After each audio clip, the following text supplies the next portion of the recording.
Overnight drama involving the Duchess of Cambridge as the expectant mother spends a third day in a London hospital. Well, Radio DJs managed to talk to her personal nurse after posing as the Queen and Prince Charles to get through on the phone. NBC's Michelle Kosinski is at the hospital with the latest this morning. Michelle, good morning to you. Hi, Savannah. Right. This story would be almost unbelievable if there wasn't an audio clip to prove it. That last night, these two fairly obscure Australian radio DJs called here, posing as both the Queen herself and Prince Charles. They managed to be transferred to Kate's private nurse. Here is what that sounded like. Oh, hello there. Could I please speak to Kate, please, my granddaughter? Oh, yes. Just hold on now. Thank you. When will it be all right to come down and see her? I would suggest that any time after 9 o'clock.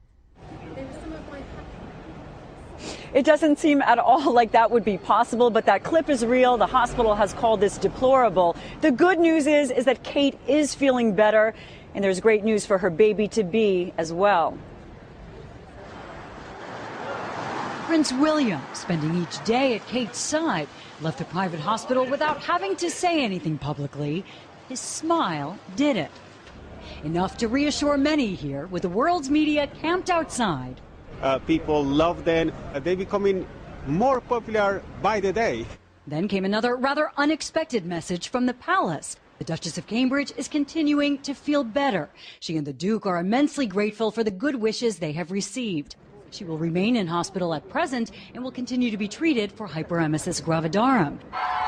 That's the severe form of morning sickness that can be debilitating and leave a woman unable to eat or drink.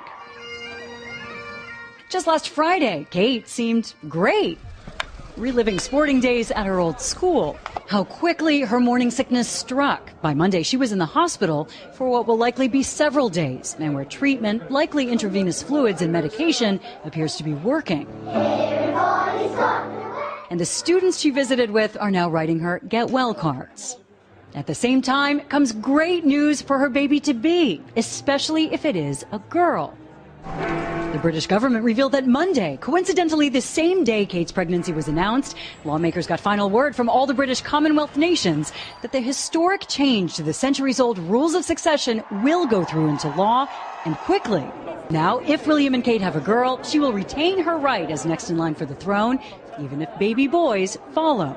Old-fashioned rules where only a boy could become a king, and that if his eldest sister was not allowed to, those rules are going to be swept aside. And I think that's a change, if you like, an updating of the rules that many people would welcome.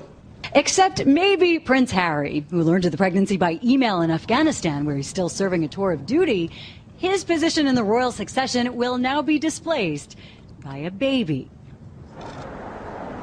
Lots of speculation, of course, right now as to what this child will be named. And as many times as we've heard tourists say they hope it will be Brian or Courtney after themselves, it is most certain to be one of the old favorites like Elizabeth or George. But right now here in London, the longest odds at 1,000 to 1 are that this child will be named Wayne or Chardonnay.